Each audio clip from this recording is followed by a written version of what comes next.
Well, John Kasich squeaked into the top 10 for the debate on Thursday night in Cleveland, the first official Republican debate. The first Republican debate, Donald Trump didn't show up, so I guess it was pretty civil, but we'll see what happens in Cleveland. Of course, there's a little bit of an interesting construct here because the margin of error in the polls that were used to determine that Kasich was in and Rick Perry was out, have a margin of error that's probably greater than those differences. But at any rate, we're all happy that John Kasich is in the adult debate as opposed to the kiddie debate that the other 7 also rans are supposed to show up for. Whether they will show up, we also don't know. But welcome to the Opinion Show, where members of the editorial board of the Plain Dealer and the Northeast Ohio Media Group discuss issues of the day. And today we're going to be talking about tomorrow's debate and what we expect to be on the table, off the table, create fireworks, and what we would like to hear about. I'm Elizabeth Sullivan. I direct the editorial board for the Plain Dealer and Northeast Ohio Media Group, and I'm joined by Kevin O'Brien, the deputy editorial page editor of the Plain Dealer and noted columnist, as well as editorial writers Ted Dianen and Chris Evans. So, Kevin, I'm going to throw this over to you just to start us off. I mean, where do you think, what light do you think will be shed on this debate by what we see tomorrow? Probably none. I mean, that's how debates are these days. First of all, I must correct the record. I feel no particular emotion that Kasich is in this debate. I'm neither happy nor sad. I was speaking for myself. I understand. I'm happy. Okay, good. Well, you're happy enough for all of us, I'm sure. The debates, these kinds of debates, televised debates, have become so sort of stylized and more or less canned with the format that where the candidates really don't talk to each other.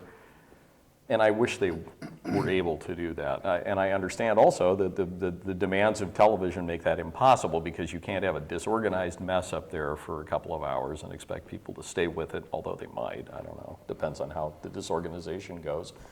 But I find there's almost always nothing to learn from these things because the candidates just repeat their canned statements. They know exactly what they want to say. They've been prepped half to death for these things. And they go out there essentially programmed not to fail. That's where we learn something because the programming doesn't work and somebody steps in it. And then you learn something you didn't know before. Everybody seizes on that and it's a big deal for a week. And maybe somebody's campaign as a blowout. But I think in a field of 17 candidates, is everybody going to just play the caution game? I don't know. That's the one refreshing thing about Trump is that he's not programmed not to fail, and he says what's on his mind. Right. My only issue is that I hope and wish that the Republicans talk and act like Republicans and say things, address issues that are important to conservatives. There's many issues, immigration, foreign relations, Obamacare, abortion, all these things that I think that the Republican candidates try to dance around, and so as not to annoy the Democrats and give them sound bites. I wish they would just say what they think that will have an appeal to the people who will be at the nomination vote, and then worry about what happens afterward in the general. So. Now that we know the 10 people, though, there's a time constraint because Brett Baer, who's one of the co-moderators for Fox News, did a lengthy interview with Steve Koff, our bureau chief in Washington, that was very revealing. He basically said there's 110 minutes allotted for debate time, not commercials, et cetera. That works out to, at most, 11 minutes per person, and, maybe not that much, depending on how the Trump factor goes. Yeah. But that really doesn't allow a lot of time to go into nuance. I read, we carried an op-ed this morning that said, basically they're all off there rehearsing their one-liners because that's about what they hope people will remember. Right. Yeah. So, Chris, what do you think some of the one-liners will be? Well, I mean, I think having Trump there, assuming he shows up, he could. I think it hurts the credibility of the debate, although I agree with Kevin. I think the whole thing is canned. And it would be a much more enlightening format if the candidates did talk to each other. And there was some discussion of serious issues that, like Ted brought up. I mean, Obama's now got this new climate change initiative that it would be interesting to hear what the candidates think about that. There's Iran. But then there's Donald Trump, and here's a guy who, he blames global warming on the Chinese to affect American manufacturers, and uses winter as proof that global warming doesn't really exist. Well, I've done that. Yeah, but you may be right. He offered Obama a free lifetime membership on his golf courses if he resigned. His anti-immigration rant. If he takes control, and he is a former reality star, he takes control of that debate. It could turn into an amusing session. I don't think I the think- moderators yeah. are going to let that happen. I hope not. because, well, I kind of hope so, but I don't think they're going to do that because the TV network's credibility is on the line probably as much as any of the candidates, and Fox News already has a reputation out there as leaning to the right or doing what it does, and I think they're going to try to play this really, really straight and make it the usual formal, canned, your time's up kind of debate. Right. And there are going to be Yeah. 3 co-moderators, which suggests a heavy weight on the question asking. Of course, people will be tuning in to see what latest incredibly controversial statement Trump makes. But do we think there are going to be some dark horses in that group of 10 that can really maybe make some memorable, inroads into the national consciousness? It'll be interesting to see how Jeb Bush plays, and I think with Kasich, he's the one candidate that talks about the people in the shadows, and it'll be interesting to see if he addresses that more specifically, what exactly he's talking about. That's what I was about to say, was that Kasich, I think, has a chance to really raise himself in the nation's consciousness. He's a guy that people don't know, haven't seen very much of. He's thoughtful, and he comes across, I think, pretty well. And I think this will be a good format for him and a good forum to see how his candidacy goes and see if it rises and continues. I really want to see him and Trump go head to head.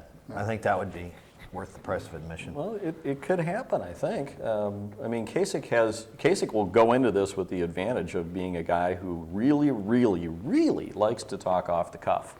The guy gives his State of the State address without note cards most years. He's just out there saying whatever comes to mind. Yeah. That can be effective in this setting. It can be really dangerous in any setting because, how would you like to prep John Kasich for a debate? Of Just course, take your check and go home because there's really nothing for you to do here. he has a lot to lose in this debate because he's succeeding now because he has his outsider role. I think that is why he got some bumps in the polls. He's been advertising heavily in New Hampshire. But if he comes out looking too far afield from even the mainstream, that could hurt him in the public consciousness. I wonder what you think Rand Paul's contribution could be here, because in a way he and Trump are like the bookends of this group. Whether that will provide some entertainment or some enlightenment or some fresh perspectives. What do you think? I think it could be frightening, but that's just me. I think Rand Paul and Trump may be the bookends that keep Kasich in the mainstream. All the other candidates have that going for them if they want to, play down the middle of the fairway. Mm-hmm.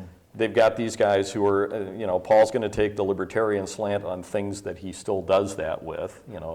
He's reined in a lot of his sort of odder positions because he's got to have a foreign policy in this world, and it can't be we build, a moat and stay behind it. That's not going to fly anymore. So he's been trying to adapt to that situation. But there are a lot of you mentioned the energy thing. He ought to be all over that. Right, that's what I was thinking. There's raw meat out there. Yeah. Now, Rand Paul does appeal to younger voters, younger Republicans. There's a group called Young Conservatives for Energy Reform that's going to be coming to Cleveland. They're having a watch party tomorrow night. And they are really, while they probably, I don't know whether they favor the clean power plan that the president just unveiled, they clearly would like to hear from the candidates with some thoughts about energy policy. And I just wonder if you see other candidates apart from Ron Paul with his libertarian orientation who might be able to speak more to the younger generation. I think Kasich will probably do that. I don't think that Kasich is the one who's going to bring Donald Trump to heel. That's probably more in Christie or Huckabee's wheelhouse, something like that. But I think the thing with Paul is if it gets into these libertarian issues, he will reveal himself as somebody that will not be taken any more seriously to be president than Trump will. And I think the thing about Kasich is he'll say thoughtful things on just about anything, as Kevin said, just about. Or maybe he didn't say that. I think, well, I don't know that I said. He'll say whatever comes to mind on Now, everything. that's- He'll I'll be say, thoughtful, if his brain is on his cuff, Yes, then he'll be where it will great, come yeah. from. Yeah. Well, he'll come out punching, so that'll be good to watch. I don't think he's going to pull any punches. He'll have emotion on display. That's one thing about you can always count on with Kasich is he's a feeler, and that'll be out there. And I think a lot of these guys don't trust that. They don't like to go there. They'd rather be thinkers than feelers, and that'll set up a contrast that might serve him well. A compassionate conservative. Well, as you just would. a guy who wears his heart on his Right. sleeve, and yeah, there is a compassionate conservative aspect to that. If you look at what he's done in Ohio with Medicaid, but. But a lot of Republicans think that was a bad move, and there may be a price to be paid for that. The national commentary on Governor Kasich has been interesting because on the one hand, you have a number of media outlets pointing out that he tends to speak off the cuff, and he has had some embarrassing statements as a result that will no doubt resurface if he goes far into this campaign. On the other, he does present somebody who seems to be far more popular in his own state than any of the other governors who are running, and that does say something about his politics and his ability to be a convener and to kind of find that middle ground. So go He's for it. been, I was just going to say, yeah, he's been a real energizer bunny. I mean, in terms of handling his role as governor and, not running for president for so long. I mean, just traveling all over the country. So I think if there's a wild card right now, I mean, to me, it's Kasich. I mean, I think he can make or break his campaign. One in this debate. One of the interesting things that Brett Baer said in the interview with Steve Koff was that, and perhaps this is an enticement to get the 7 also-rans into Cleveland to the secondary debate, but that he might be using some video clips from that debate in the primetime debate, and maybe kind of challenging the 10 candidates who made the cut to respond. That suggests that he might be using other video clips too, and sort of confronting people with their past statements. Of course, the most embarrassing one might be, Rick Perry's "oops." Yeah, I forgot which department to eliminate. He probably has memorized that one by now. Probably so. Right. yeah. Yeah. But he's in the junior debate. He's the one that basically that Kasich beat out. Right. So. Yeah. But are there, some past statements that some of these folks might be a little bit embarrassed about? Could Christie be embarrassed about? Well, Bridgegate? Fort Lee, Yeah. the Fort Lee thing is a classic. But I mean, I think with Christie, I mean, he's a bowling ball. He just rolls right on. So what I'm hoping is what Kevin had mentioned earlier, that the moderators allow the candidates to engage at least in some limited discussion between themselves, so we get to hear them arguing, hopefully in a meaningful way about why their plan is better or their idea is better than the other candidate. The thing is, the candidates could do that themselves. If they just decided that's what they were going to do, they could take the night off, guys, to the moderators and just have at it. And Right. I'd love to see them just take That would- over a that would debate be at some terrific. point. Right. It'd be great TV and Yeah, decent exactly. politics. Yeah, and it could happen. It could You've happen. got enough egos and personalities up Well, there. and you've got What enough if- anger at the yeah. media as trying to be this, intervener in everything that happens and kind of run the show, that, hey, wait, no, this is our political campaign. You guys are just watching. Right. Speaking of things that could come back to bite you, didn't Bush just make some disparaging comment about spending all $50 million on women's health issues? And they said, actually, I didn't mean that. I meant, and he was trying to make a point that he made very poorly in New Hampshire. I think it was. Well, I think that we're waiting to see which of these sort of misstatements gain traction, because all of the candidates are guaranteed to do something, Yep. Make some stumble, and Jeb already had that stumble where he seemed to say that the Iraq War was a good idea, but it wasn't a good idea, and he couldn't quite make up his mind. But anyway, well, we're going to have to leave it at that. I'm sure we'll have some more commentary on this question after the debate. But if you would like to contribute your voice to this, we'd like to hear what do you think will be the outcome? Who do you favor? What issues do you hope will come up? And what kind of format would you like to see, say, in the next debate as we go forward with this campaign? Thank you for watching.